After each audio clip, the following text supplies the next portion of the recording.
right, guys, we're back with another high school basketball video. Corey's granted us permission to actually do high school basketball videos. 2 weeks in a row. This is like a football, this is a like good streak. 20 of them. We've done 2 basketball. Hey, 2 weeks in a row. We're All right. starting to streak. 2 weeks in a row. Season's got 4 We're playing well at the end of the season. That's what matters. That's what you got to do. Here with state championship coach Shonn Brown, Charlotte Christian. And I got a question right off the bat. Charlotte dominates private schools, swimming, baseball, football win every year. What's up with basketball on the boys' side? No state champion since 2004, and I believe you're the only team that's been to the finals in a long time. So what's the deal? I think at the other end of the state, you have a lot of high-level talent, and it just manifests itself throughout a season where we're working hard, you know, getting our guys ready, and when you get to that tournament, you know, a couple other schools have been able to piece it all together with some really good talent. Yeah. Now, about that same time, you guys changed the rules.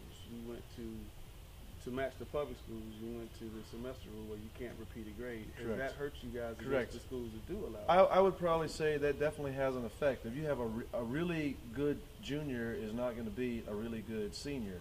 Or reclassing. Or a reclass, exactly. So I think that has a little bit of it. I don't know how many schools have done that. I know they have the ability to do it, and we do not. So that's probably a little bit of an unlevel playing field, but it is what it is, and we're going to continue to compete at the highest level. Because I see the public schools in Charlotte winning state championships. I just don't know what happened because private schools were dominating for so long. Yeah. Charlotte Christian, Charlotte Latin, Providence Day, Absolutely. 1, 2, 3 in a row. Absolutely. And then it stopped. Yeah. You know, at about the same time the rule changed. Yeah, but you know, you got to tip your hat to a team like Greensboro Day, a team like Wesleyan, where you got Freddie and Keith. Again, really good talent, good coaches. They're getting it done. If they were to have one of those guys, obviously that is an edge. It would be foolish to not say that's not an edge. Right. But, you know, I always tell my players we can't make any excuses. You know, John Wooden, no whining, no complaining, no excuses. So what's the future in Charlotte basketball? I think it will continue to go very well for us. You know, training kids at that middle school level, even the lower school level, who are continue to be excited about the game, teaching them how to play the game the right way. So at least for me as the overseer of the program here at Charlotte Christian, I think the future is really bright.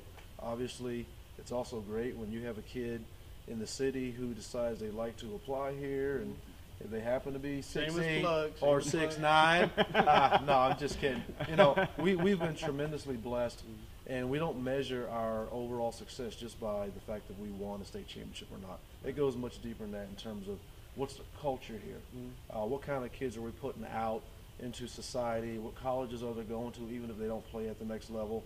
Even though if you're interested in basketball, I think families look at that. We've been able to put out pretty good people in various programs, and they're not just on the team. They are integral parts of the collegiate programs that they're involved with. Don't you feel really short since we started doing basketball last week? I like football better when we're sitting down at the table. Like 6'37", and Sean's like 6'2" or 3. Yeah, my 5'8" self is not really handling this well. I feel tiny. Let's talk about games this week. We got Huff and West Charlotte, Corey. Yeah. Huff lost to A.L. Brown Tuesday night. Big shot. Yeah. And they and Robinson beat North Meck. So West Charlotte is tied with North Meck.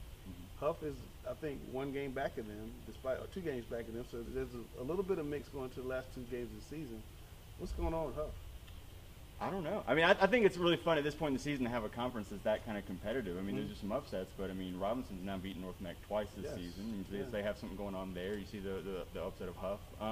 It's just kind of fun because the other 2 Charlotte conferences, as far as public schools, are pretty much decided. You know, unless something crazy happens, those are pretty much decided. So it's kind of fun to have this conference where there's some upsets happening. There's the top 4 kind of mixing it up a little bit. So it's kind of fun to see what will happen. I heard some North Meck may have some off the court turmoil leading into that game. Hopefully they get that worked out. But I mean, I still think this is going to be a dominant North Meck team in the playoffs.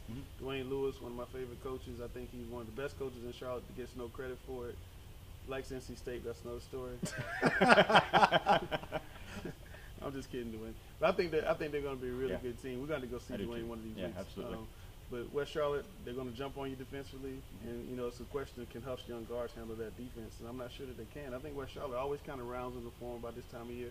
Coach Terry does a really good job of kind of preaching, let's get ready for February, let's get ready for February. And I think this is another year they've been to like 6 out of 7 times to the regionals. Right. And I think this could very well be 7 of 8. In fact, it would not surprise me if 4 Charlotte teams go to the regions if the playoffs if the brackets allow it. If No they prediction. allow, that's the big No part of it is prediction, how but the if they matchups allow it. work out. A lot of times Yeah. you get those weird early matchups and you lose. But some you know what I teams that really think still should like to see, though, and I make used it. to always say this, I always want to see a true city championship mix the private sim with the public. What do you think? I think that would be awesome if we could ever put it together. I mean, all the kids here, whether it's public or private, they know one another. It's about the kids, so again, to give them the experience of being able to do something like that, I think that would be amazing. I always for thought everybody. that, I always thought we should just do a Christmas tournament and just have everybody come to the Christmas tournament, either before or after Christmas. I mean, whatever works for everybody, and have a tournament where you have public and private. Everybody go in and maybe even have 4 different regional sites, have a championship site. I think that could be huge. That'd be a huge draw. Money, yeah. I've always said that. I stopped writing it a few years ago, but I've always dreamed it. All right, Audrey Kells at Barry. Audrey Kell was 19 in a row. Yeah. Best player in school history, Stephen Santa Ana, got us 1,500 points 1,500 points. against Providence. That's amazing. Yeah. Little And dude.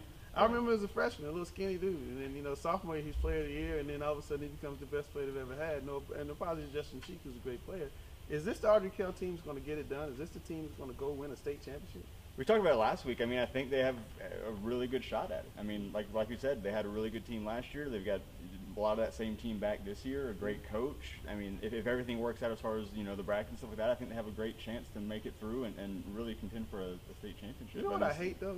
I hate that we can't have Audrey Kell come in here and play a weekday game against Charlotte. Oh, yeah. Would you like to see that? Oh, we would love to see that now. I mean, just a non-conference. Just come on in. Let's Exactly. get it on. You go over there, home and home. I mean, that'd be great. I would love it. That would be fun. I mean, that's what people tell me all the time. How would Audrey Kell do against Providence Day? How would Audrey Kell do against Charlotte Christian? How would North Meg do against Charlotte Christian or Charlotte Latin? They want to see these games. Yeah, I just think that CMS needs to drop the rule and allow, if you want to play Shonn, play Shonn. If you don't. Yeah. But I really just don't like that rule. All right, you guys have a small chance at the conference championship. You're gonna need some help, but you're playing Charlotte Latin. Am I lying? No, you're right. You're playing You're right. Charlotte Latin. We're gonna get to the other one, but you're playing Charlotte Latin. Both teams are tied, arch rival. What's that like?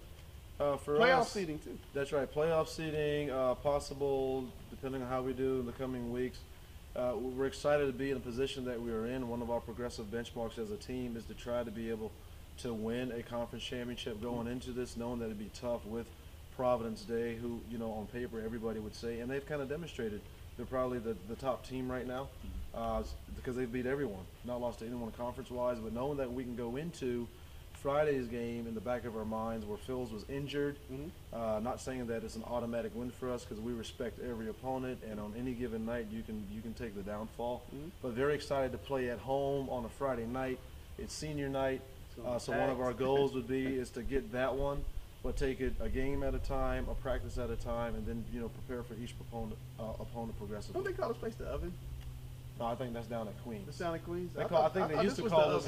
I thought this was the You Oven could back come in in the here and day. get cooked occasionally. I definitely remember coming here a lot of nights and coming out of sweatshirts. And True. It's hot, but I think it's going to be hot on Friday night. No, for you're Latin. absolutely That's right. one of the very best rivalries in Charlotte. People don't talk about it a lot, but Latin and Christian basketball, I'm telling you, that's a phenomenal rivalry. Back in the day when Bobby Jones was here and Jerry Faulkner, who I think was the second best coach ever in Charlotte, was over at Charlotte Latin. There was nothing better in the state of North Carolina than that. And I know that on Friday night, these two teams are going to be really good. Latin's really good. Shoot the lights out of it. You've got one of the very best players in the state of North Carolina that nobody talks about. Trey Fields, to me, top 5 in the state. I'm telling you, basketball-wise. Not college recruiting, just basketball-wise playing right now. Top 5 in the state. The kid's phenomenal. At 29 the other night. Yes, sir. 10 Yes, rebounds, sir. 5 steals. I mean, he's amazing. Now, for you guys to have a chance to win conference, you're going to need a lot of help. You're going to need Covenant Day, a one-win team to upset Providence Day. That's probably not likely to happen. So what do you look at when you go to Providence Day next Friday? Well, again, just we don't jump ahead, but we are, because of the show here, we will do our best. Number one, it's on the road, and we felt like just like coming off a road win last night, we've played relatively well on the road, and we want to continue to do that. We got pretty close, got sloppy in the fourth quarter last time. It's 40-40 going into the fourth quarter. Yeah. Brian does a great job with his team, his personnel. He has a lot of size. We have to figure out a way how to counter that size, whether that's making more shots, whether it's trying to get more in transition, or slowing the tempo down.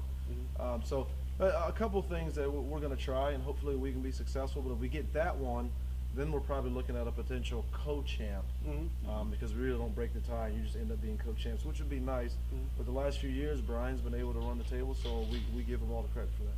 And how big a deal is it going to the playoffs on a high note with beating a team like that? I think it's huge because you continuously become more confident.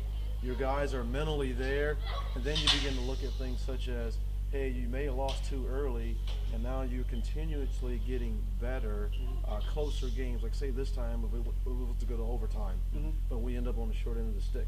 Mentally for my guys, that's still a huge thing because then you might see them again come state tournament time. So you're one step closer. So I think we're going to continue to give a really good fight. Our guys are poised. They're composed.